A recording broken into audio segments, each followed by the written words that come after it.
তারা প্রত্যেকে একটি করে কাপ হাতে নিয়ে মুখের কাছে দিতে গেলেই সেই পোড়া এবং পচা গন্ধটা আরো তীব্রভাবে নাকে লাগে। গন্ধটা যেন মনে হচ্ছিল কোনো দগ্ধ পোড়া পচে যাওয়া মাংসের। উফ, কি বিশ্রী গন্ধ! এই গন্ধটা ঠিক কিসের? এটা চা নয়, সায়ন খাস না।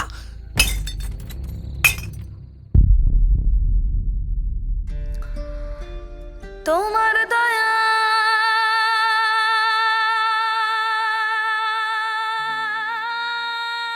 নমস্কার শ্রোতা বন্ধুরা, আমি মৈনাক এবং আপনারা শুনছেন প্রেত চরিত, যেখানে আদিম ভয় পূর্ণ হয়। ইতিমধ্যে আপনারা আমাদের চ্যানেলে শুনেছেন পোড়ো আতঙ্ক ও বুঙ্কুলুং। আপনাদের ভালোবাসার ফলস্বরূপ আমরা আগামীতে আরও অনেক হাড়হিম করা ভয়ের গল্প আনতে চলেছি। গল্পগুলি ভালো লাগলে অবশ্যই লাইক, কমেন্ট এবং শেয়ার করে চ্যানেলটিকে সাবস্ক্রাইব করে দেবেন। তাহলে আদিম ভয় পেতে আপনি তৈরি তো? তবে চলুন শুরু করা যাক আজকের গল্প। লেখক দীপ সোনারের কলমে অতৃপ্ত।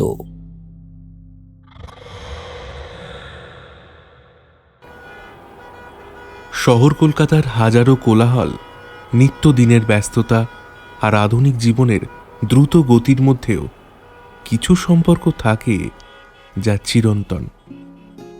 সায়ন, বিক্রম আর রাহুল, এই তিনজনকে আলাদা করা অসম্ভব, যাকে বলে গলায় গলায় বন্ধুত্ব। তাদের বন্ধুত্ব ছিল এক খোলা বইয়ের মতো, যেখানে প্রতিটি পাতা ছিল হাসির গল্প আর নির্বিচার অঙ্গীকারে পূর্ণ। দিনের শেষে হোক বা সপ্তাহান্তে, শহরের হাজারো ব্যস্ততার মধ্যেও এই তিনজনের আড্ডাটা যেন বাঁধা ধরা। কলেজ স্ট্রিটের মোড়ে কিংবা গঙ্গার ধারে পুরনো কফি হাউসের কোণে তাদের জন্য সময় যেন থমকে যেত। শীতকালের এই নরম বিকেলে বন্ধুদের গোল হয়ে বসে গল্প করার আমেজটাই অন্যরকম। ঠান্ডা পড়তে শুরু করেছে সবে, তাই চায়ের কাপের ধোঁয়াটা বাতাসে দ্রুত মিলিয়ে যাচ্ছে না। একটা নরম সোয়েটার আর উষ্ণ বন্ধুত্ব, এর চেয়ে আর কি বা প্রয়োজন হতে পারে? সায়ন তিনজনের মধ্যে সবচেয়ে বেশি উদ্যমী আর অ্যাডভেঞ্চার প্রিয়। সে সবসময় নতুন কিছু করার বা দেখার পরিকল্পনা করে। বিক্রম কিছুটা চিন্তাশীল, পরিস্থিতি বিচার করে কথা বলে। আর রাহুল এই দলের মধ্যে সবচেয়ে বেশি সংবেদনশীল। তার ভয় ভীতি একটু বেশি। এই ভারসাম্যই তাদের বন্ধুত্বের সম্পর্ককে মজবুত করে তুলেছে। আজকের আড্ডাটা শুরু হয়েছে গত বছর তাদের ব্যর্থ হওয়া ট্রিপের স্মৃতি রোমন্থন দিয়ে। পুরনো হাসির খোরাক আর ভবিষ্যতে কি করা যায়, এই নিয়েই চলছে তাদের জমজমাট আলোচনা। আচ্ছা সায়ন, তোর মনে আছে গতবার আমরা দীঘা যাব বলে শেষ মুহূর্তে ট্রেন মিস করেছিলাম? সেই রাগটা আজও ভুলিনি কিন্তু। হ্যাঁ, আর তারপর আমরা সবাই মিলে সারা রাত স্টেশনেই বসে থাকলাম। সে এক অভিজ্ঞতা ছিল বটে। ভাই, তোদের একটা দারুণ খবর দিই। এই শীতের ছুটিতে আমি দাদুর বাড়ি যাচ্ছি, বুঝলি? একদম ঘাঁটি গ্রাম, সেই আদিগন্ত মাঠ, পুকুর আর পুরনো আমলের একটা বড় বাড়ি। ভাবতি না কেমন একটা মানে শান্তি শান্তি লাগছে আর কি। হ্যাঁ, তোর দাদুর বাড়ি? ও মানে সেই যে তোর গল্পে শোনা আদি বাড়িটা? কোন গ্রাম রে? কোনোদিন তো যাসনি এর আগে? এবার যাচ্ছি। এই শীতকালের আমেজ আর গ্রাম্য পরিবেশ, আহা, ব্যাপারটা কিন্তু হেভি জমবে, কি বলিস? শহুরে দূষণ আর হর্নের আওয়াজ থেকে অনেক দূরে, একেবারে নিস্তব্ধতা, একটা সত্যিকারের ছুটি বলা যায়। শুনতেই ভালো লাগছে। তোর তো দারুণ কপাল ভাই। তার মানে আমাদের সব plan cancel? Cinema, street food আর রাতে আড্ডা কিচ্ছু হবে না? কেন মন খারাপ করছিস কেন? শহর তো আর পালাচ্ছে না রে। সায়নের এই কথা শোনার পর বিক্রম আর রাহুল একে অপরের দিকে ফ্যাল ফ্যাল করে চেয়ে রইল। তাদের চোখে মুখে হতাশা স্পষ্ট। তারা আশা করেছিল এই শীতে শহরেই নতুন কিছু মজা হবে। কিন্তু সায়নের গ্রামে যাওয়ার খবরে সব যেন ধূলিসাৎ হয়ে গেল। সায়ন ব্যাপারটা বুঝতে পারল। যতই হোক তার কাছে বন্ধুত্বই আগে। বন্ধুদের মুখ গোমড়া দেখে তার নিজের আনন্দটাও যেন ফিকে হয়ে গেল। এই, তোরা কি করছিস ছুটিতে? তোদের কি সত্যিই কোনো প্ল্যান নেই? কি আর করব ভাই, এই তো আমাদের জীবন। তোর মতো আমার তো আর গ্রামে দাদুর বাড়ি নেই। একা একা আর কত সিনেমা দেখা যায় বল। সত্যি একা একা মন ভালো থাকে না। তুই চলে গেলে ব্যাপারটা একদম বোরিং হয়ে যাবে সবকিছু। এই সময়ে হঠাৎ সায়নের মাথায় একটা দারুণ বুদ্ধি আসে। বন্ধুদের এমন মন খারাপ দেখে তার নিজেরই খারাপ লাগছিল। সে ভাবল, অনেকদিন ধরেই তো তাদের কোথাও একটা ঘুরতে যাওয়ার কথা হচ্ছিলই, দার্জিলিং কিংবা পুরী। যদিও কোনো প্ল্যানই সফল হয়নি, তাহলে এই সুযোগটা কাজে লাগানো যায় না কেন? সবাই মিলে যদি দাদুর বাড়ি যাওয়া যায়, ব্যাপারটা কিন্তু একেবারেই মন্দ হবে না। নতুন জায়গা, নতুন অভিজ্ঞতা, আর সবচেয়ে বড় কথা 3 বন্ধু একসঙ্গে। এইসব ভাবতে ভাবতেই সায়ন হঠাৎ বলল, আরে দূর, মন খারাপ করিস না। শোন, একটা কথা ভাবছি, তোরা আমার দাদুর বাড়ি চল। আমি বলছি ভাই, দারুণ মজা হবে। গ্রাম মানেই তো আর ওই শুধু গাছপালা নয়, পুরনো দিনের সব দারুণ গল্প শুনবি, নদীর ধারে ঘুরবো, আর শীতে তো অন্যরকম একটা মজা পাবি রে। কি বলছিস? কিন্তু তোর দাদু কি অ্যালাউ করবেন? আমরা 3 জন একসাথে গেলে ওনার কোনো অসুবিধা হবে না তো? আরে দাদুর কথাই তো বলছি, দাদু আরো খুশি হবেন। নতুন লোক পেলে দাদুর গল্প বলার উৎসাহ আরো অনেক বেড়ে যায়। আমরা কি রোজ রোজ যাই নাকি? আর গ্রামে অতিথিদের খুব সমাদর করা হয়। আমরা থাকবো একটা বিশাল বড় ঘরে, কোনো অভাব হবে না। আমি বলছি তোদেরকে।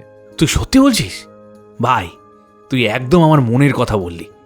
আমরা 3 জনে একসাথে, ভাবতেই ভাবতেই কেমন একটা অ্যাডভেঞ্চার লাগছে। একদম ঠিক বলেছিস। 3 জন মিলে দারুণ মজা করব। এই তো চাই, নতুন জায়গা, নতুন পরিবেশ, আর শীতের রাতে 3 জনের আড্ডা। চল, প্ল্যান ফাইনাল। তোর দাদুর বাড়ি হবে আমাদের এবারের গন্তব্য। আর হ্যাঁ, এবার যেন কোনো প্ল্যান ক্যান্সেল না হয় আবার, আগে থেকেই বলে রাখছি কিন্তু। আমার দাদুর বাড়ি যাওয়াটা এত সহজ নয় রে ভাই। শহর থেকে অনেকটা ভেতরে, ভালো বাস রুটও নেই। একদম শেষে গরুর গাড়িতেও যেতে হতে পারে। আরে তাতে কি হয়েছে? লাইফে একটু কষ্ট না করলে অ্যাডভেঞ্চার আসবে কোথা থেকে? আমি রাজি। আমিও গরুর গাড়িতে কোনোদিনও যাইনি, ওটাই বরং একটা নতুন অভিজ্ঞতা হবে। তাহলে ফাইনাল। আমরা কিন্তু ছুটির প্রথম দিন বিকেলে রওনা হব। রাতে পৌঁছবো হয়তো, কিন্তু তোরা কেউ কিন্তু লেট করবি না, হ্যাঁ? আগেই বলে দিচ্ছি আমি। সেই দিন সন্ধেটা তাদের কেটেছিল এই নতুন ট্রিপের পরিকল্পনা আর হাজারো গল্পে। ব্যাগ গোছানো থেকে শুরু করে গ্রামের জন্য কি কি জামাকাপড় নিতে হবে, সবই যেন আলোচনার বিষয় হয়ে উঠল। তাদের মনে এক নতুন উদ্দীপনা, এক অজানা গ্রামের প্রতি এক তীব্র আকর্ষণ।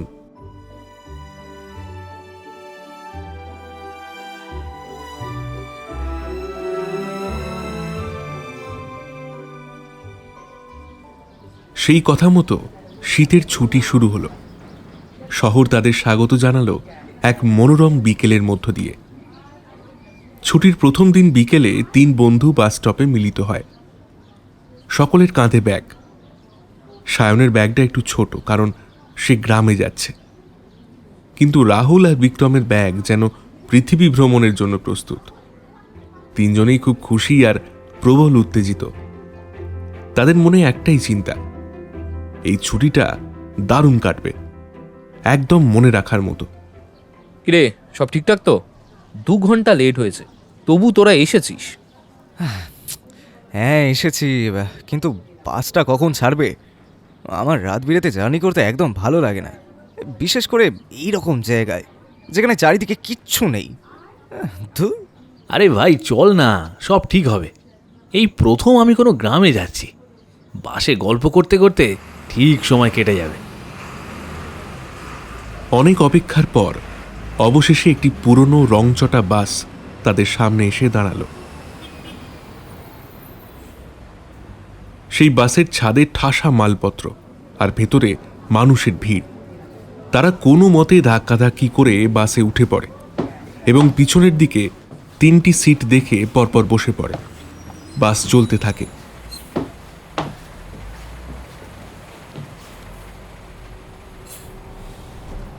শহরের শেষ সীমায় যখন পৌঁছালো তখন সূর্য অস্ত গেছে। কাঁচের জানালা দিয়ে সায়ন দেখছিল শহরের আলো ধীরে ধীরে কমে আসছে। বিকেল গড়িয়ে কখন যে রাত হয়েছে টেরই পায়নি তারা। শহরের আলো দূরে মিলিয়ে গিয়ে চারিপাশে গ্রামীণ নিস্তব্ধতা নেমে এসেছে। রাস্তার দুপাশে ঘন গাছপালা, মাঝে মধ্যে দু একটি টিনের চালের বাড়ি। বাসের হেডলাইট শুধু রাস্তাটুকু দেখাচ্ছে, বাকি সব অন্ধকার। তবে আকাশে চাঁদ উঠেছে, চাঁদনি রাত, চারিদিক হালকা আলোকময়। বাপরে, কি অন্ধকার রে বাবা! মনে হচ্ছে যেন কোনো এক রূপকথার দেশে যাচ্ছি। এটাই তো গ্রামের আসল মজা ভায়া। শহরে এরকম অন্ধকার পাবি কোথায়? এই অন্ধকারটাই আমার ভয় লাগছে। আর বাসের শব্দ ছাড়া তো কিছুই শোনা যাচ্ছে না। অবশেষে বাস গ্রামের নির্দিষ্ট স্টপেজের সামনে এসে দাঁড়ায়।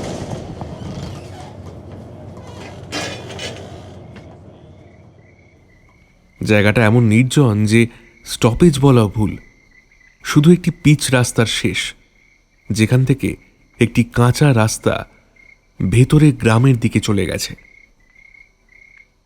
তাদেরকে নামিয়ে বাস দূরে অন্ধকার রাস্তায় মিলিয়ে যায়। তাদের সামনে এখন কেবল কাঁচা লাল মাটির রাস্তা। এই রাস্তায় একটি গরুর গাড়ি চালক সহ দাঁড়িয়ে আছে। চালক শীতের আমেজ আর ক্লান্তিতে প্রায় ঘুমিয়ে পড়েছে। একটু এগিয়ে সায়ন উচ্চস্বরে ডাক দেয়, এই যে দাদা, আরে ও দাদা, এই যে যাবেন নাকি? এরকম নিস্তব্ধতার মধ্যে সায়নের এই উচ্চস্বরে ডাকে গরুর গাড়ির চালক ধরফড়িয়ে উঠে পড়ে।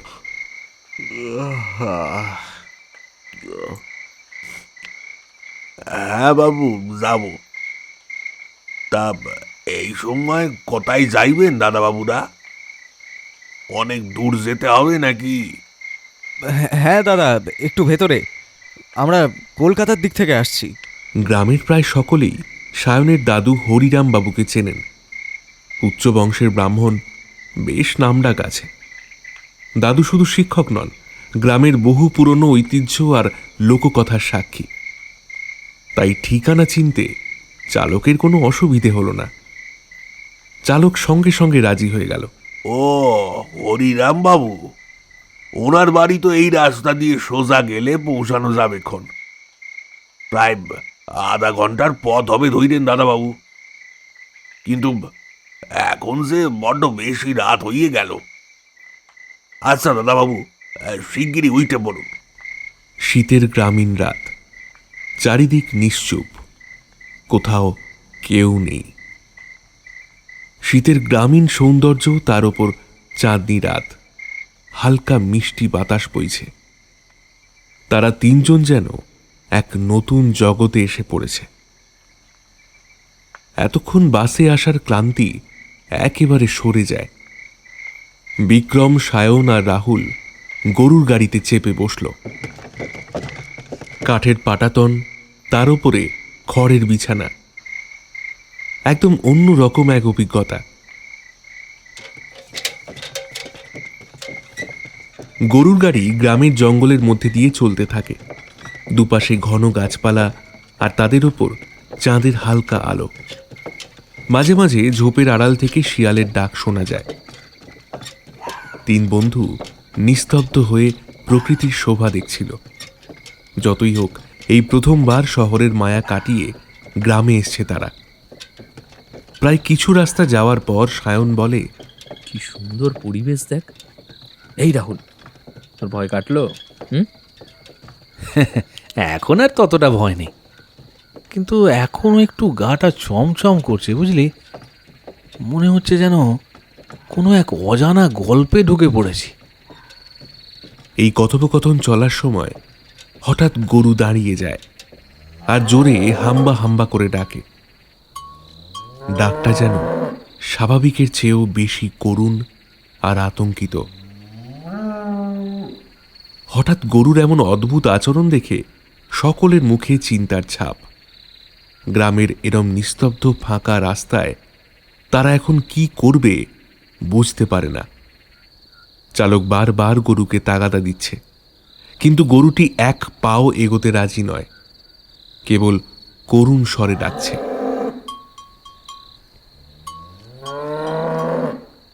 ও দাদা, কি হলো তোমার গাড়ির? চাকায় কি কাদা আটকালো নাকি? নেমে ঠেলতে হবে? আগে না দাদাবাবু, চাকা তো আটকায়নি কো, পথ তো পরিষ্কার, কিন্তু আমার গরু তো কোনোদিনও এরমটা করে নাই, কিছুতেই একটি পাও এগোচ্ছে না। ওদিকে ওদিকে কিছু একটা আছে, গরু বোধহয় ভয় পাচ্ছে। এই এই এই ওদিকে ওদিকে কি আছে? গাছপালা ছাড়া তো কিছুই দেখছি না।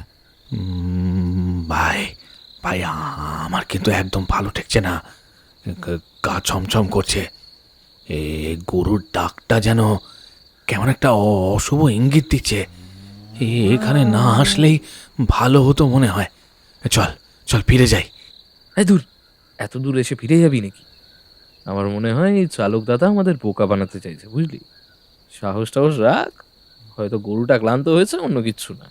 সায়ন এদের মধ্যে বড্ড সাহসী, তাই তার কোনো ভয় ডর নেই। তবে চালকের মুখ দেখে তার মনেও কিছুটা খটকা লাগে। এই গভীর রাতে এমন নির্জন জায়গায় গরুর এমন আচরণ সত্যি অস্বাভাবিক। সে একটু ভেবে গাড়ির চালকের উদ্দেশ্যে বলে, দাদা ছেড়ে দিন, এখান থেকে তো আর বেশি দূর হবে না, তাই তো? আপনার গরু যখন যেতে চাইছে না, তখন আর জোর করে লাভ নেই। আমরা বরং এইটুকু হেঁটেই চলে যাব। চাঁদের আলোও আছে, অসুবিধা হবে না। আপনি আপনার গাড়ি নিয়ে চলে যান, আমরা বরং হেঁটেই যাই। আপনারা সাবধানে যাবেন দাদাবাবুরা, সামনের রাস্তাটা একটু বেঁকেছে, সাবধানে যাবেন, এই রাতটা ভালো না। এই বলে তারা তিনজন গাড়ি থেকে নেমে গেল। চালক একটু অস্বস্তি বোধ করে ফিরে যায়। তিনজনে পায়ে হেঁটে কাঁচা রাস্তা ধরে এগোতে থাকে। চারপাশে ঘন জঙ্গল, তার মাঝে চিকন কাঁচা রাস্তা, আর মাথার ওপর চাঁদ। পথ চলতে চলতে সায়ন তার ব্যাগ থেকে একটা টর্চ বের করে। তো দাদুর বাড়ি আর কত দূর? বেশি না, মনে হচ্ছে আর মিনিট 15 বাকি আছে। সায়ন, এই রাস্তাটা কিন্তু কেমন যেন শান্ত আর নীরব, গাছের পাতা নড়ারও শব্দ নেই। দেখ, তারা জঙ্গলের মধ্যে দিয়ে হাঁটতে থাকে। কিছুক্ষণ হাঁটার পর তারা একটি পুকুরের পাশে এসে দাঁড়ায়। পুকুরের জলে চাঁদের আলো পড়ে যেন একটা রহস্যময় প্রতিবিম্ব তৈরি হয়েছে। পুকুরের শান্ত জলরাশিও যেন এক গভীর নিস্তব্ধতা ধারণ করে আছে।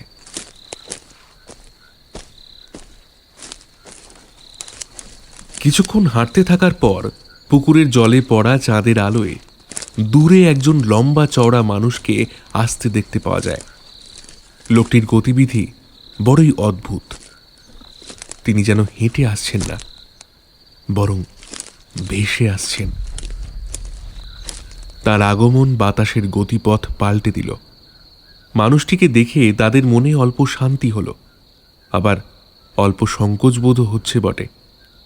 এত রাতে এরম লম্বা চওড়া লোক গ্রামে একা হেঁটে তাদের দিকে আসছে। কে ইনি? তার পরনের কাপড়টাও যেন এই পরিবেশের সঙ্গে খাপ খাচ্ছে না। লোকটি তাদের তিনজনের সামনে এসে দাঁড়ালো। লোকটিকে দেখে যেন মনে হচ্ছে তিনি অনেক বছর ধরে এই জঙ্গলের মধ্যেই ছিলেন। তার চোখ লাল, মাথায় জটা, লম্বা দাড়ি, কপালে রক্তচন্দনের তিলক, পরনে কালো গেরুয়া বস্ত্র, চোখে এক গভীর জ্যোতি, যেন তিনি সব দেখতে পান। তাকে দেখেই বোঝা যাচ্ছে তিনি একজন তান্ত্রিক। তার গলার স্বরও যেন অন্যরকম। পৃথিবীর কোনো মানুষের সঙ্গে তার মিল নেই। এই যে এই যে ছোকরা, তোমরা হরিরাম বাবুর বাড়ি যাচ্ছ তো? বড় অদ্ভুত বিষয়, লোকটি কি করে জানলো তারা কোথায় যাচ্ছে? তারা তো কেউ তার কাছে কোনো ঠিকানা জানতে চায়নি, এমনকি কোনো কথা পর্যন্ত বলেনি। এই গভীর রাতে এই জঙ্গলের মধ্যে তার এমন প্রশ্ন তিনজনের মনেই এক বিশাল প্রশ্ন চিহ্ন এঁকে দেয়। বিক্রম আর রাহুলের তো ভয়ে প্রায় কাঠ হয়ে যাওয়ার উপক্রম। তখন সায়ন একটু বিরক্ত বোধ করে এবং তান্ত্রিকের উদ্দেশ্যে বলে, আগে হ্যাঁ, আমরা হরিরাম বাবুর বাড়ি যাচ্ছি, আমার দাদুর বাড়ি। কিন্তু আপনি কে, আর আপনাকে আমরা এত কৈফিয়ত দেবই বা কেন? বাছা, আমি সব, আমি এই বিশ্ব ব্রহ্মাণ্ড, আমি জল, বায়ু, আকাশ, মেঘ, বৃষ্টি, ভয়, আত্মা এবং পরমাত্মা। ওম শান্তি, ওম শান্তি। এই পথেই আমি থাকি, এই প্রকৃতি আমার ঘর। তোমাদের মতো নতুন মুখ এই পথে এলে আমি টের পাই। কি বলছে এসব? এ তো দেখছি একজন পাগলের প্রলাপ। চুপ কর, এ সাধারণ কেউ নয়। এর চোখে কেমন একটা বিদ্যুৎ চমকাচ্ছে, ভালো করে লক্ষ্য কর। তান্ত্রিকের এমন কথা শুনে সকলে অবাক হয়ে যায়। তারা কোনো কথা না বলে সোজা সামনের পথে এগোতে থাকে। তাদের মন চাইছিল দ্রুত এই জায়গা থেকে পালাতে। হঠাৎ পেছন থেকে তান্ত্রিক কঠোর আদেশের সুরে তাদের ডাক দেয়, দাঁড়া, সামনে তোদের মহা বিপদ। তার কণ্ঠস্বর যেন বনের গাছের পাতাকেও কাঁপিয়ে দেওয়ার ক্ষমতা রাখে। সামনে আর এক পাও এগোস না, ফিরে যা, পিছনে ফিরে যা। এই রাত তোদের জন্য নয়, এক ভয়ঙ্কর অমঙ্গলের রাত। চাঁদনি রাতের এই সব পথ সবসময় নিরাপদ হয় না। তান্ত্রিকের এই কথা শুনে বিক্রম আর রাহুল এত শীতের মধ্যেও দরদর করে ঘামছে। রাহুলের সারা শরীর ভয় প্রায় ঠকঠক করে কাঁপছে। তার মনে হচ্ছিল যেন এই কথাগুলো তার জীবনের শেষ সতর্কবার্তা। শুধু সায়নের কোনো প্রতিক্রিয়া নেই। তার মনে এখনো সেই পুরনো স্কেপটিসিজম কাজ করছে।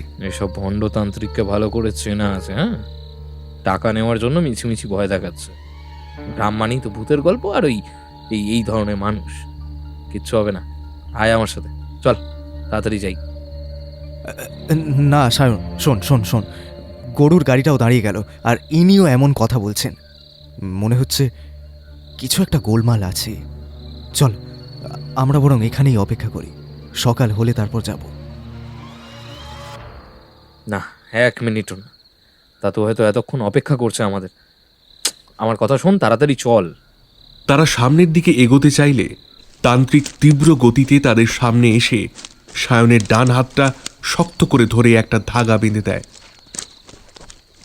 এ কোনো সাধারণ ধাগা নয়, এটা তোর জীবন ধারণ করবে, তোদের রক্ষা করবে। ধাগাটা সম্পূর্ণ কালো রঙের, আর তাতে ছোট ছোট পুঁতি গাঁথা।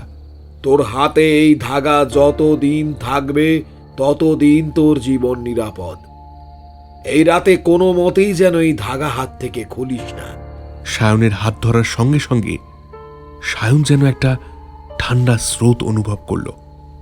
মনে রাখিস, আর এখান থেকে একদম সোজা হেঁটে চলে যাবি। কোথাও এক মুহূর্তের জন্য দাঁড়াবি না, কেউ ডাকলেও নয়। যদি থামিস তবে তো জীবনের সব আলো নিভে যাবে। ওম নমঃ শিবায়, ওম নমঃ শিবায়। তান্ত্রিকের চোখ দুটো তখন যেন জ্বলজ্বল করছিল। তার কথায় এক চরম আদেশ। তিনি যেন তাদের ভবিষ্যৎ দেখতে পাচ্ছেন। কি করছেন কি আপনি? আমি আপনাকে কোনো টাকা দিইনি, আমার এই ধাগা চাই না। বোকা ছেলে, এই রাতের মূল্য টাকা দিয়ে হয় না। বাঁচতে চাইলে আমার কথা শোন। তোরা তিনজনের কেউ যেন ভুলেও এই পথ থেকে এক পাও সরাবি না। সোজা হেঁটে চলে যাবি, কোথাও দাঁড়াবি না। এই বলতে বলতে তান্ত্রিক অন্ধকারে এক নিমেষেই অদৃশ্য হয়ে যান। মনে হলো তিনি যেন শূন্যে মিশে গেলেন। তিনজন হতভম্ব হয়ে সামনের রাস্তা দিয়ে এগোতে থাকে। তাদের মনের ভেতরের ভয় আর বাইরের সাহস, এই দুইয়ের মধ্যে এক কঠিন দ্বন্দ্ব চলছিল। এই সময় আর চুপ করে থাকতে না পেরে বিক্রম বলে, কি ছিল এটা? এ কেমন লোক রে বাবা? অদ্ভুত ব্যাপার, জীবনে এই প্রথম তান্ত্রিক দেখলাম। আমি বলেছিলাম না, ফিরে চল। এবার কি হবে? এখনো তোদের বলছি, চল চল ফিরে যাই। বিক্রম আর রাহুলের খুব অস্বস্তি বোধ হয়। এমন ঘটনা তাদের জীবনে আর কখনো ঘটেনি। সায়ন যেন কিছু একটা ভাবতে থাকে। তারপর সেই ধাগাটার দিকে তাকিয়ে বলে, চল আগে দাদুর বাড়ি পৌঁছাই, তারপর দেখা যাবে।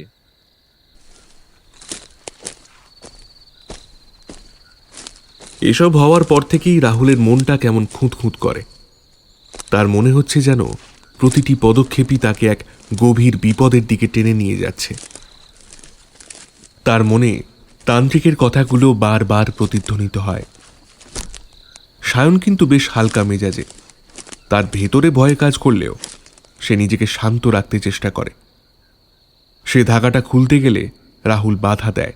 আরে বাবা, এই সুতোটার জন্য অস্বস্তি লাগছে, সুবিধা হচ্ছে, এটাই খুলতে দে না। শোন সায়ন, অন্তত আজকের রাতটাই ধাগাটা খুলিস না। কে জানে কি হয়, কাল সকালে খুলবি। একটা রাত পড়ে থাকলে কিছুই হবে না। প্লিজ প্লিজ, আমার জন্য ভাই। আরে সব কিচ্ছু না ভাই, সব ভণ্ড তান্ত্রিকের টাকা নেওয়ার ফন্দি। তাও তুই যখন বলছিস খুলছি না, ব্যাস চল। তবে আমার মনে হয় এসব মন গড়া গল্প, বুঝলি। তারা দ্রুত পায়ে হাঁটতে থাকে। গ্রামের পথ, তার উপর চাঁদনি রাত। পরিবেশ শান্ত হলেও তাদের মনের ভেতর এক প্রবল ঝড় চলছে। কিছুক্ষণ হাঁটার পরই সামনে তারা একটা অদ্ভুত দৃশ্য দেখল। একটু সামনে গিয়েই একটু দূরে একটা ছোট্ট বাতি জ্বলতে দেখা যায় এবং একটি চায়ের দোকান দেখা যায়। দোকানটি মাটির দেওয়াল আর টিনের চালের, খুবই জীর্ণ। মনে হয় যেন কয়েক শতাব্দী থেকে পড়ে রয়েছে। সায়ন এই দৃশ্য দেখে যেন কিছুটা স্বস্তি পেল। তার মন থেকে এতক্ষণের ঘটে যাওয়া সব ঘটনাগুলোর জন্য যে অস্বস্তি তৈরি হয়েছিল, তাই চায়ের দোকান দেখতে পেয়েই যেন এক নিমেষেই কেটে গেল। এ ভাই লোক, এই আবহাওয়াতে একটু গরম গরম চা হলে ব্যাপারটা মন্দ হয় না, কি বলিস? অনেকক্ষণ ধরে হাঁটছি, একটু বসাও যাক। না না না, একদম নয়। ওই তান্ত্রিক বাবা কি বলেছে তোর মনে নেই? সোজা আমাদের বাড়ি যেতে বলেছে, আর কোথাও দাঁড়াবো না, সোজা হাঁটতে থাকি। চল। তুই কেন ভুলে যাচ্ছিস? সায়ন, আমার মনে হয় রাহুলের কথা শোনা উচিত। এই দোকানের সময়টা একটু অদ্ভুত লাগছে না? এত রাতে এখানে চায়ের দোকান খোলা কেন? ধুর, রাহুলটা না, তুই শুধু শুধু ভয় করিস। আরে কিচ্ছু হবে না, এক কাপ চা খেতে আর কতখানি বা সময় লাগবে? হয়তো কোনো গ্রামের লোক এসেছে, চল একটু চা খেয়ে যাই, আয়। এই বলে সায়ন সামনের দিকে এগিয়ে যায়। পেছন থেকে রাহুল ও বিক্রম বারণ করলেও তাদের কথা শোনে না।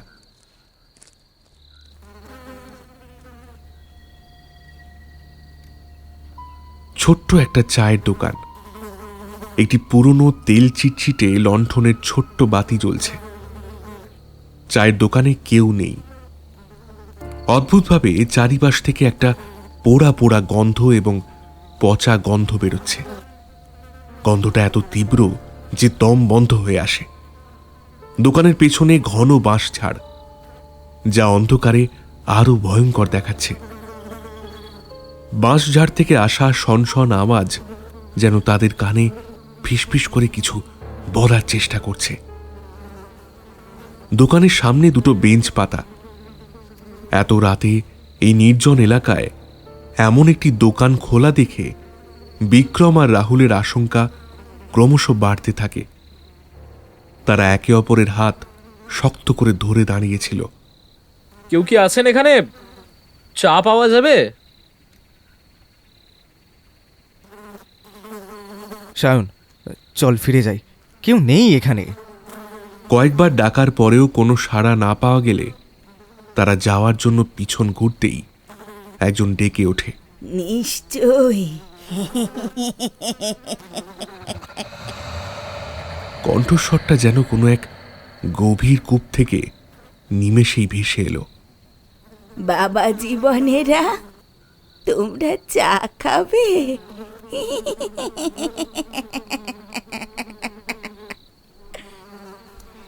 আমি তো জানতাম যে তোমরা আসবে। আমি তো তখন থেকে তোমাদের জন্যই অপেক্ষা করছি। বসো, বাইরে ওই বেঞ্চিটায় বসো। আমি এক্ষুনি চা বানিয়ে আনছি। বুড়িকে দেখে সায়ন কিছুটা ভরসা পেল, কিন্তু বিক্রম আর রাহুলের ভয় আরো বেড়ে গেল। বুড়ির পরনে সাদা পুরনো একটি শাড়ি, তার চুলগুলো এলোমেলো, তার চোখে অস্বাভাবিক লালচে ভাব। বুড়ি তার পুরনো কালো চায়ের কেটলিটা থেকে 3টি কাপে চা ঢেলে দেয় এবং তাদের উদ্দেশ্যে বাড়িয়ে দেয়।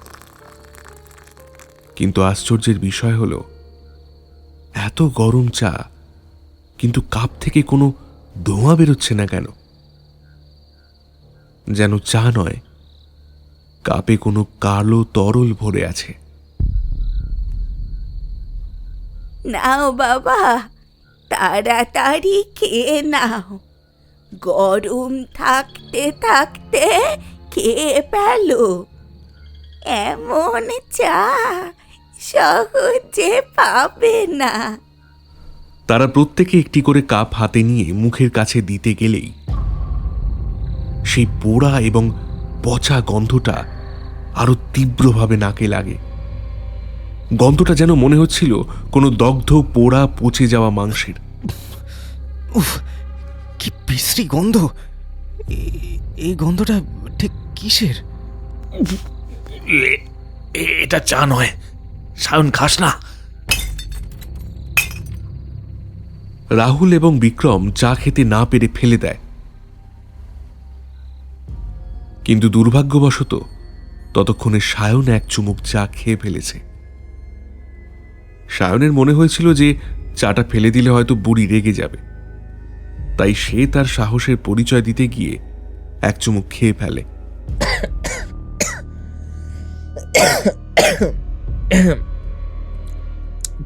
কি গো ঠাম্মা, চায় এমন গন্ধ কেন? এই তো খাওয়াও যাচ্ছে না। তুমি কি চায়ে কিছু মিশিয়েছো নাকি?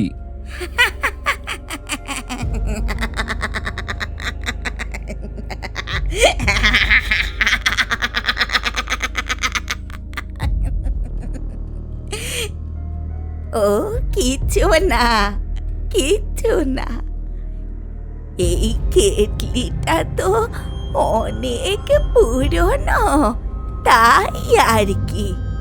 খেয়ে ফেলো, খেয়ে ফেলো, কিচ্ছু হবে না। এই চা খুব সুস্বাদু রে। এই চা খেলে তোদের সকলের মুক্তি, মুক্তি। বুড়ি তার হাত বাড়িয়ে সায়নের হাতে থাকা কালো ধাগাটা স্পর্শ করার চেষ্টা করে। বুড়ির এই চেষ্টা দেখে সায়ন তাড়াতাড়ি হাতটা সরিয়ে নেয়। বুড়ির চোখে যেন এক হিংস্রতা ফুটে ওঠে, যা একেবারেই অস্বাভাবিক। যা আগে দেখা যাচ্ছিল না, সেটা এখন স্পষ্ট দেখা যাচ্ছে। ধীরে ধীরে তার মুখ এবং শরীর বিকৃত হয়ে উঠল। সমস্ত শরীরের মাংস যেন গলিত লাভার মতো ঝরে পড়তে লাগলো। বিশ্রী পুঁতি গন্ধে সমগ্র চরাচর ভরে উঠল, যেন এক সাক্ষাৎ নরপিশাচ। তার হাসি যেন সাক্ষাৎ মৃত্যুর আহ্বান। হিস হিসে স্বরে বুড়ি বলে উঠল, তুই কি ভেবেছিস রে? তোর হাতে ওই ধাগাটা আছে বলে আমি তোর ক্ষতি করতে পারবো না?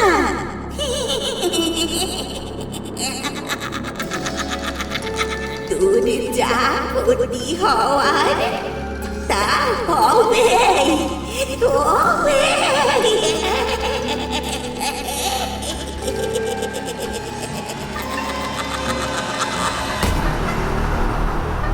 এ আমার অতৃপ্ত বাসনার প্রতিশোধ। বাঁচবে না কেউ আমার হাত থেকে, বাঁচবে না।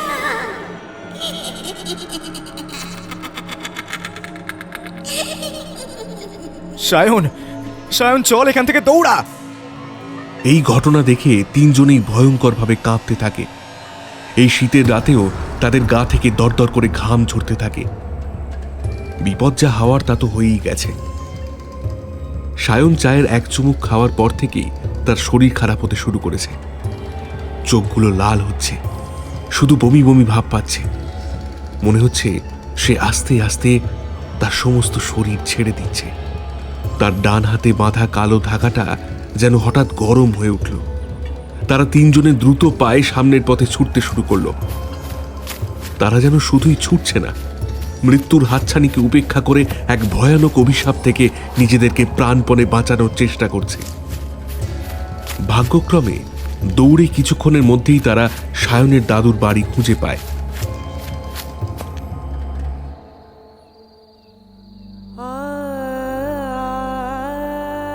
পুরনো বিশাল এক বাড়ি, যার প্রতিটা ইঁটে যেন শত শত বছরের ইতিহাস লেখা আছে। সায়নকে কোনো মতে ঘরে নিয়ে বিছানায় শুইয়ে দেওয়া হলো। সায়ন এখন বিছানায় শুয়ে কাতরাচ্ছে। তার এই অবস্থা দেখে সকলেই খুব চিন্তিত। তার দাদু হরিরামবাবু এসে তার হাত ধরলেন, নাড়ি পরীক্ষা করলেন। বৃদ্ধ মানুষটির চোখে তখন এক গভীর আতঙ্ক। কি করবে কেউ বুঝতে পারে না। তোমরা কি আসার পথে রাস্তায় কিছু খেয়েছিলে? তোমরা কি এমন করেছ? আমার সায়নের এই অবস্থা হলো কি করে? হ্যাঁ হ্যাঁ, না মানে আমরা আমরা খাইনি, সায়ন খেয়েছে। ওই বাঁশঝাড়ের সামনের দোকানের বুড়ির চা খেয়েছে। বুড়ি আমাদের জোর করে চা খাওয়াতে চেয়েছিল। চায়ে কেমন পোড়া আর পচা গন্ধ বেরোচ্ছিল। আমরা খেতে পারিনি, কিন্তু কিন্তু সায়ন ভুলবশত এক চুমুক চা খেয়ে ফেলে, আর তারপর থেকেই ওর এই অবস্থা। বিক্রম আর রাহুলের এই কথা শোনার পর দাদুর যেন পায়ের নিচ থেকে মাটি সরে যায়। মুহূর্তের মধ্যেই তার শরীর বেয়ে একটা শিহরণ বয়ে গেল। তিনি যেন হঠাৎই কোনো এক ভয়ঙ্কর সত্যের মুখোমুখি হলেন। এত শীতের মধ্যেও মুহূর্তের মধ্যে দাদুর সারা গা বেয়ে দরদর করে ঘাম ঝরছে। তিনি বিছানার পাশে বসে সায়নের হাতে বাঁধা কালো ধাগাটার দিকে এক পলকে তাকিয়ে রইলেন। কি হয়েছে দাদু? আপনি এমন করছেন কেন? আমাদের বলুন। সর্বনাশ হয়ে গেছে, সর্বনাশ। হে মা বিপত্তারিণী, ওকে রক্ষে করো, ওকে রক্ষে করো মা। তোমরা কেন সেই অভিশপ্ত দোকানে গেলে? আমি কি করে ভুলে গেলাম, আমি কি করে ভুলে গেলাম? আমার তোমাদের আগেই সতর্ক করা উচিত ছিল। দাদুর এমন কথা শুনে বিক্রম আর রাহুলের বুক কেঁপে উঠল। দাদুকে দেখে মনে হচ্ছে যেন সে তার কোনো এক ভয়ানক ভুলের জন্য আফসোস করছে। সায়নেরই বা কি হয়েছে? এই মুহূর্তে নানা প্রশ্ন বিক্রম আর রাহুলের মাথায় ঘুরছে। কি হচ্ছে এসব তারা কিছুই পরিষ্কারভাবে বুঝতে পারছে না। দাদু, কিসের অভিশাপ?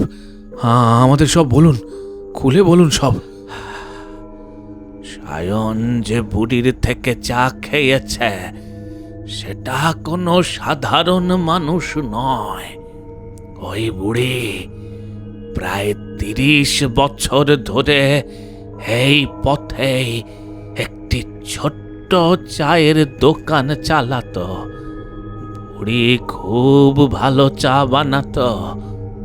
30 বছর আগে এই গ্রামে সে কোথা থেকে এসেছিল আর কেনই বা এসেছিল কেউ কিচ্ছু জানতো না। গ্রামবাসীদের মুখে শোনা যায় প্রতি অমাবস্যার রাতে ওই বুড়ি কি সব যজ্ঞ করত,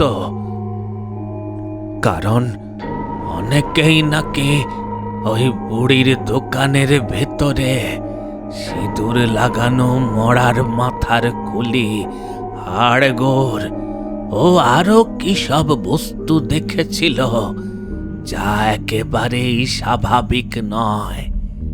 সে স্বাভাবিকভাবে থাকলেও শুনেছি সে ছিল কালা জাদুতে পারদর্শী এক ভয়ানক কাপালিক। সে সাক্ষাৎ শয়তানের দূত।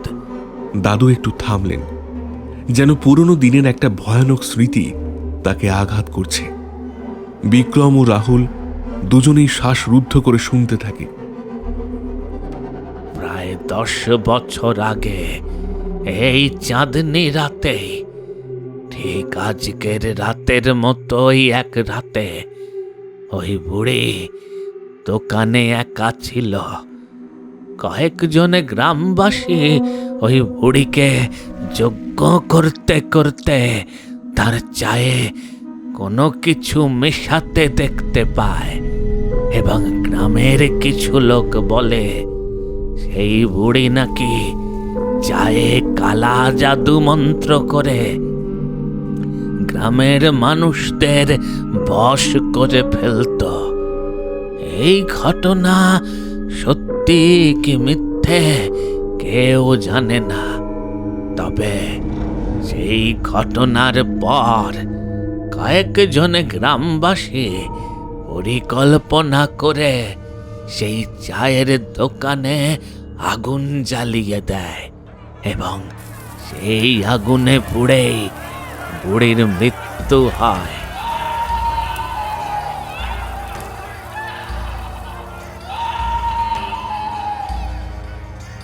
শোনা গিয়েছিল সে তার সারা শরীর নাকি এমন ভাবে আগুনে পুড়ে দগ্ধ হয়েছিল যেন তাকে ঠিক মতো চেনাই যাচ্ছিল না। সেদিন থেকে গ্রামে কথিত আছে যে মারা যাওয়ার আগে বুড়ি পুরো গ্রামে অভিশাপ দিয়েছিল। সে বলেছিল,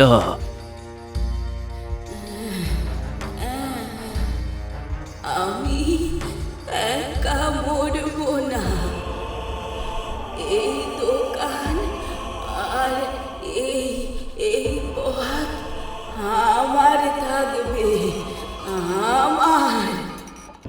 যারা এই চাঁদনি রাতে এইখানে চা খেতে আসবে তারা আমার মতোই দগ্ধ হবে।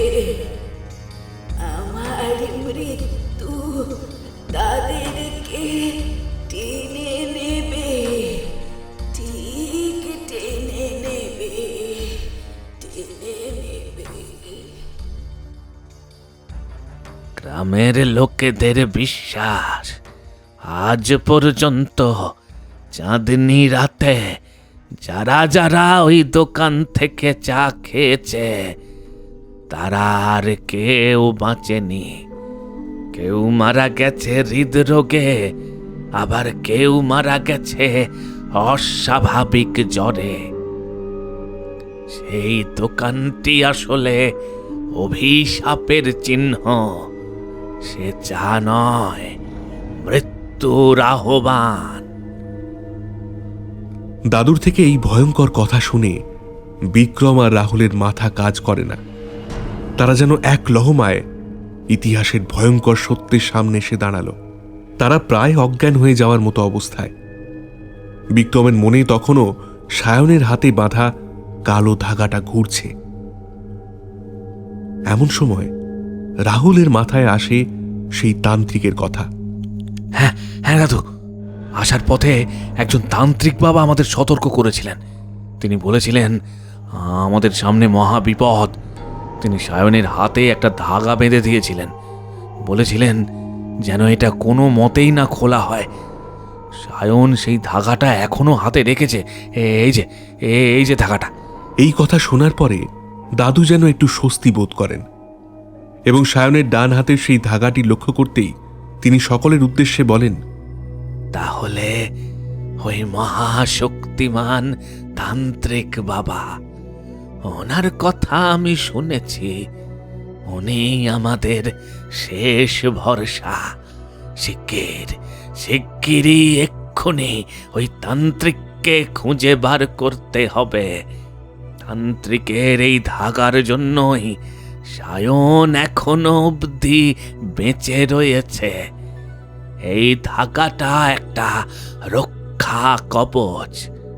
এই ধাগা বুড়ির অভিশাপের শক্তিকে আটকে রেখেছে। তোমরা চলো, আর এক মুহূর্ত দেরি নয়। যদি এই ধাগা খুলে যায় তাহলে সায়নকে আর বাঁচানো যাবে না। কিন্তু আমরা কোথায় পাবো তাকে? তিনি তো এক লহমায় অদৃশ্য হয়ে গিয়েছিলেন। চিন্তা করো না, এমন মহাজ্ঞানী ব্যক্তিরা সহজেই ধরা দেন না। তবে তিনি যখন এই ধাগা দিয়েছেন, তার মানে তিনি আশেপাশেই কোথাও একটা আছেন। চলো চলো, শিগগির চলো।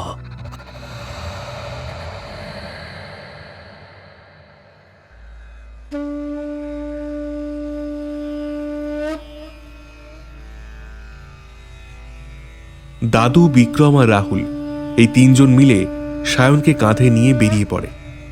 সায়ন কোনো মতে রাহুল আর বিক্রমের কাঁধে ভর দিয়ে দাঁড়িয়ে আছে। তার শরীর তখন প্রায় অবসন্ন। তার কষ্ট দেখে বন্ধুদের চোখে জল আসে। কিছুক্ষণ খোঁজাখুঁজির পর অবশেষে সেই তান্ত্রিককে পাওয়া যায়। তিনি গ্রামের প্রাচীন বটগাছের নিচে বসে ধ্যান করছেন। বটগাছটি প্রায় 100 বছরের পুরনো। তার ঝুড়িগুলো মাটি ছুঁয়ে এক রহস্যময় পরিবেশ তৈরি করেছে।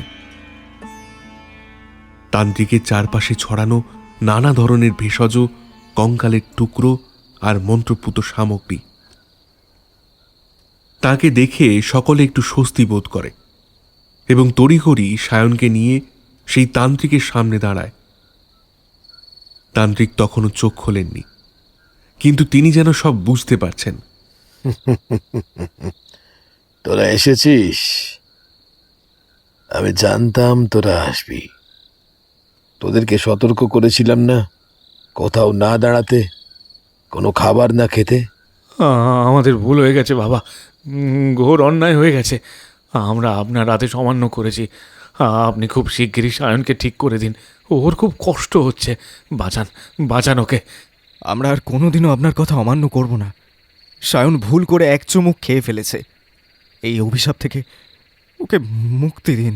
ভয় পাস না, আমি তোদের রক্ষার্থে আগেই ব্যবস্থা করে রেখেছিলাম। তোরা যখন গরুর গাড়ির বিভ্রাট থেকে বাঁচলি, তখনই আমি বুঝেছিলাম যে তোদের জন্য আরও অনেক বড় বিপদ অপেক্ষা করছে। এই কালো ধাগা সেই অভিশাপের শক্তিকে সাময়িকভাবে আটকে রেখেছে। বস তোরা, এখন কেবল অশুভ শক্তিকে তার পথ দেখাতে হবে। এই শক্তিকে তার অভিশপ্ত স্থানে ফিরিয়ে দিতে হবে। সায়নকে তান্ত্রিকের সামনে বসানো হলো। তান্ত্রিক মন্ত্র পড়ে যজ্ঞ শুরু করলেন। বটগাছের নিচে তৈরি করা হয়েছে একটি ছোট্ট বেদি। সেখানে জ্বলছে পবিত্র আগুন। তার চোখের দৃষ্টি, কণ্ঠস্বর সব যেন শক্তি আর ঐশ্বর্যে পরিপূর্ণ। তিনি জোরে জোরে চিৎকার করে বিভিন্ন মন্ত্র উচ্চারণ করতে শুরু করলেন, যেন তিনি কোনো অশুভ শক্তিকে সায়নের শরীর থেকে বেরিয়ে যেতে বলছেন।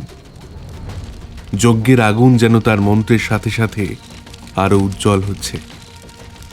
এ পঞ্চভূতের শক্তি, এই অশুভ আত্মাকে তার দেহের বন্ধন থেকে মুক্ত করো। এই বিষকে তার উৎস স্থানে ফিরিয়ে দাও। ওং নমঃ শিবায়, ওং নমঃ শিবায়। অশুভ শক্তি দূর হ, ফিরে যা তোর অভিশপ্ত স্থানে। ওম ফট স্বাহা, ওম ফট স্বাহা। যজ্ঞের মন্ত্রের তীব্রতা বাড়ার সঙ্গে সঙ্গে সায়নের শরীরের কষ্ট যেন কয়েক গুণ বেড়ে গেল। তার শরীর বেঁকে যাচ্ছিল, তার চোখ দুটো যেন গর্তের মতো ভেতর ঢুকে যাচ্ছিল। বিক্রম আর রাহুল ভয়ে চোখ বন্ধ করে ফেলে। দাদু পাশে বসে ইষ্ট নাম জপ করছিলেন। এক চূড়ান্ত মুহূর্তে তান্ত্রিকের মন্ত্র যখন তার সর্বোচ্চ শিখরে পৌঁছালো, ঠিক তখনই সায়নের একটি তীব্র করুণ আর্তনাদ শোনা গেল। সে যেন তার ভেতরের সমস্ত কষ্ট এক মুহূর্তে প্রকাশ করল। শ্বাসরুদ্ধকর একটি শব্দ, এবং এবং তারপর সায়নের মুখ দিয়ে একটি কালো ধোঁয়া বেরিয়ে একটি মানুষের রূপ নিল এবং তেজহীন হয়ে আকাশে তীব্র গতিতে অদৃশ্য হয়ে যায়।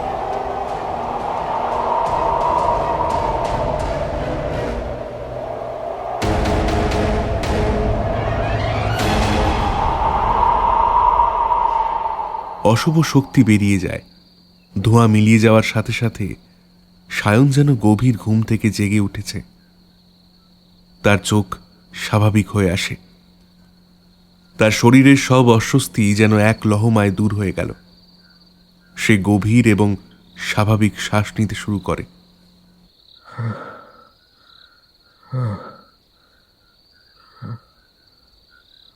আমি আমি কোথায়? কি কি হয়েছে আমার?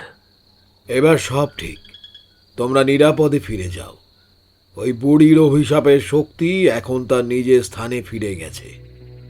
এই ধাগাটি আজীবন তোদের রক্ষক, একে মর্যাদা দিস। যখনই কোনো বিপদে পড়বি, এই ধাগা তোকে পথ দেখাবে। এই ধাগা যেন আর কখনো না খোলে। বাবা, আপনি আমার সায়নকে বাঁচালেন। আমি আপনার কাছে চিরঋণী থাকব। কি করে যে আপনার ঋণ শোধ করব বাবা। আমার কোনো প্রতিদান চাই না হরিরাম। প্রকৃতি আমাকে যা দিয়েছে আমি তাই ফিরিয়ে দিলাম। তোমরা কেবল সত্য আর ধর্মের পথে চলো। এরপরেই তান্ত্রিক বাবা নিঃশব্দে গভীর অন্ধকারে মিশে গেলেন, যেন তিনি কোনো মানুষ নন, কোনো এক স্বর্গীয় দূত। তারা তিনজন সায়নকে নিয়ে দাদুর বাড়িতে ফিরে এলো। পরদিন সকালে সূর্যের আলোটা শীতের সকালে বেশ মিষ্টি লাগছে। এখন প্রকৃতির চেহারাটা সম্পূর্ণ অন্যরকম। আগের রাতের সেই ভয়ঙ্কর অন্ধকার আর রহস্যময়তা যেন উধাও হয়ে গেছে। সায়ন তখনও দুর্বল কিন্তু সুস্থ। তার হাতে বাঁধা কালো ধাগাটা যেন এক নতুন জীবন আর এক গভীর রহস্যের প্রতীক। সকালে দাদুর কাছ থেকে পুরো ঘটনা শুনে সায়ন স্তব্ধ হয়ে গেল। রাহুল, বিক্রম, তোরা ঠিকই বলেছিলি। আমার এত বেশি সাহসী আজ আমার এই বিপদের কারণ। আমার জন্যই তোদের এত বিপদে পড়তে হলো রে ভাই।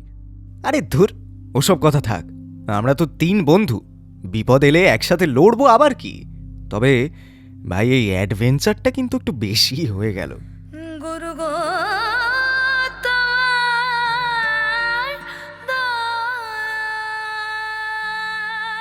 এরপর থেকে সেই গ্রামে অভিশাপের চিহ্ন স্বরূপ সেই অশুভ শক্তিকে আর কোনো দিনও দেখা যায়নি। যেন মনে হয় সায়ন, বিক্রম এবং রাহুলকে এই গ্রামে পাঠানো হয়েছিল কেবল এই কাজটি করার উদ্দেশ্যেই, অভিশাপের চক্র ভেঙে দেওয়ার জন্য। সেই অভিশপ্ত চায়ের দোকানটি সেই রাতেই যেন মাটির সঙ্গে মিশে গিয়েছিল। বুড়ির আত্মা যেন অবশেষে মুক্তি পেয়েছিল। তান্ত্রিক বাবাকেও তারপর থেকে আর গ্রামে কোনোদিনও দেখা যায়নি। হয়তো তিনি তার কাজ শেষ করে তার নিজের পথে চলে গেছেন। তবে যাই হোক, শীতের ছুটিতে এমন হাড় কাঁপানো ঘটনা এই তিন বন্ধু আর কোনো দিনও ভুলতে পারবে না। তারা গ্রামের সৌন্দর্য উপভোগ করেছিল ঠিকই, কিন্তু একই সঙ্গে প্রকৃতির অলৌকিক আর ভয়ঙ্কর রূপটিও দেখেছিল। তারা শিখেছিল কিছু কিছু রহস্যের কাছে যুক্তি আর বিজ্ঞান হার মেনে যায়। এই ঘটনা তাদের সঙ্গে আজীবন থেকে যাবে, এক অভিশপ্ত চায়ের দোকানের গল্প হয়ে। তাদের বন্ধুত্ব আরো গভীর হয়, আর সেই কালো ধাগাটা তাদের কাছে হয়ে ওঠে এক চিরন্তন অঙ্গীকারের প্রতীক, এক অভিশাপ থেকে মুক্তির প্রতীক। প্রতি বছর যখন শীতকাল আসে, চাঁদনি রাতে তারা তিনজন আজও সেই রাতের ঘটনা মনে করে। তারা আর কখনো কোনো নির্জন পথে অচেনা দোকানে দাঁড়ায় না। তাদের জীবনে সেই রাতের অভিজ্ঞতা ছিল এক গভীর শিক্ষা, যা তাদের প্রতিটি মুহূর্তে মনে করিয়ে দেয় পৃথিবীটা শুধু চারিপাশে দেখা জগতের মধ্যেই সীমাবদ্ধ নয়। শুনছিলেন লেখক দীপ সোনারের কলমে হাড় হিম করা ভয়ের গল্প অতৃপ্ত। গল্প পাঠে দেবাঞ্জন। বিভিন্ন চরিত্রে অতনু, সৌরভ রায়, সঞ্চালী, সৌরভ মণ্ডল এবং অভিষেক। প্রচ্ছদ, শব্দ সংযোজন এবং আবহে তরঙ্গ স্টুডিও। পরিচালনা ও পরিবেশনায় টিম প্রেত চরিত। গল্পটি ভালো লাগলে অবশ্যই লাইক, কমেন্ট ও শেয়ার করে দেবেন। আর হ্যাঁ, সাবস্ক্রাইব করতে ভুলবেন না যেন। শীঘ্রই ফিরছি আরও এক হাড় হিম করা ভূতের গল্প নিয়ে। ততক্ষণ সুস্থ থাকুন এবং শুনতে থাকুন প্রেত চরিত, যেখানে আদিম ভয় পূর্ণ হয়।